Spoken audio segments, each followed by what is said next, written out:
बिस्मिल्लाहिर्रहमानिर्रहीम। अस्सलाम वालेकुम। कैसे हैं आप सब? उम्मीद करती हूँ खैरियत से होंगे। आज मैं आपके लिए फ़ालसे को पका के उसका शरबत बनाने की बहुत ही आसान और सिंपल सी रेसिपी लेके आई हूँ। एक ही दफ़ा बना के रख लें, फ्रिज में स्टोर कर लें और इसे 1 से 1.5 महीने तक आराम से इस्तेमाल करें। इसमें जो चीज़ें मैं इस्तेमाल करूँगी वो नोट कर लें। फ़ालसा लिया है आधा किलो, जिसको बहुत अच्छी तरह से मैंने धो लिया है, साफ़ कर लिया है। फ़ालसे को पकने के लिए रख दें और इसके अंदर 1 कप पानी शामिल कर दें। जब ये थोड़ा पकना स्टार्ट हो जाए तो इसको कवर कर दें और 8 से 10 मिनट के लिए हल्की आग पे पकाएं ताकि फ़ालसा अच्छी तरह से गल जाए। फ़ालसा पक गया है, अच्छी तरह से गल गया है। वैसे फ़ालसा गलने में इतना टाइम नहीं लेता, अगर ज़्यादा देर भी पकाना पड़े तो थोड़ा सा ज़्यादा भी आप इसको पका सकते हैं। इसको बहुत अच्छी तरह से गलाना है। चम्मच की मदद से तोड़ के भी इसको चेक कर सकते हैं। यहाँ पे अब हम तोड़ रहे हैं तो फ़ालसा बहुत अच्छी तरह से गल गया है और मैश हो रहा है। यहाँ पे इसको चूल्हे को बंद कर दें, उसे बिल्कुल ठंडा कर लें। ठंडा करने के बाद ब्लेंडर के जग के अंदर डाल दें। सारा फ़ालसा ब्लेंडर के जग के अंदर डाल लिया है। अब यहाँ पे इसको बहुत अच्छी तरह से ग्राइंड कर लें। फ़ालसे का पेस्ट हमारे पास बन गया है, लेकिन यहाँ पे अब हम इसको छानेंगे ताकि इसके बीज और छिलके बिल्कुल अंदर से निकल जाएं। हम इसका सिर्फ गूदा इस्तेमाल करेंगे शरबत बनाने के लिए। छलनी में इसको डाल लें और इसको अच्छी तरह से छान लें।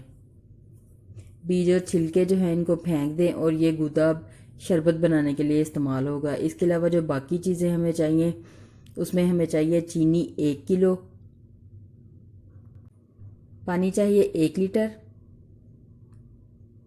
काला नमक 1 खाने का चम्मच, नींबू का रस 1/4 कप। सबसे पहले पकाने के बर्तन में चीनी डाल दें, साथ ही इसमें पानी डाल दें।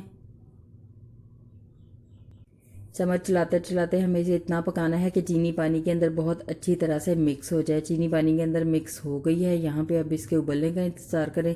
जब ये उबलना शुरू हो जाए तो हमें इसे तकरीबन 10 मिनट तक पकाएं कि ये थोड़ा सा गाढ़ा हो जाए। शीरा हमारा थोड़ा गाढ़ा हो गया है। यहाँ पे अब इसके अंदर फ़ालसे का पेस्ट शामिल कर दें। फ़ालसे का पेस्ट इसके अंदर शामिल करने के बाद इसके अंदर चम्मच चलाते रहें कि ये फ़ालसे का पेस्ट शीरे के अंदर बहुत अच्छी तरह से मिक्स हो जाए। चम्मच चलाते रहना है। चम्मच चलाते रहेंगे तो ये पूरा फ़ालसे का पेस्ट बहुत अच्छी तरह से मिक्स हो जाएगा। शीरे के अंदर बहुत अच्छी तरह से फ़ालसे की पेस्ट को मैंने मिक्स कर लिया है। यहाँ पे इसके अंदर काला नमक डाल दें, नींबू का रस डाल दें, अच्छी तरह से मिक्स कर लें और इसके उबलने का इंतज़ार करें। जब ये दोबारा उबलना शुरू हो जाए तो इसको इतना पकाएं कि ये थोड़ा सा गाढ़ा हो जाए। थोड़ा सा गाढ़ा करना है, ठंडा होने पे ये और गाढ़ा हो जाएगा। बहुत ज़्यादा गाढ़ा करके हमें इसे नहीं उतारना। फ़ालसे का शरबत थोड़ा गाढ़ा हो चुका है। यहाँ पे अब इसको चूल्हे को बंद कर दें और इसे बिल्कुल ठंडा कर लें। बिल्कुल ठंडा करने पे हम इसे बोतलों में भरेंगे, गर्म बोतलों में नहीं भरेंगे। ठंडा करने के बाद बोतलें भर लें और इसको 1 से 1.5 महीने के लिए आराम से फ्रिज में रख लें और जब चाहे निकालें और इस्तेमाल करें और शरबत बना के पिएँ। 1 गिलास में 2 खाने के चम्मच शरबत डालें या अपनी पसंद के मुताबिक आप थोड़ा ज़्यादा भी डाल सकते हैं। बर्फ़ डालें और पानी डालें। इसको बहुत अच्छी तरह से मिक्स कर लें। शरबत हमारा तैयार है।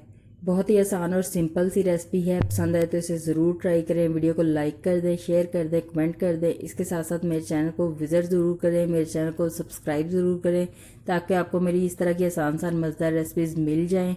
दुआ में याद रखें। खुश रहें, खुश रखें। अल्लाह हाफिज़।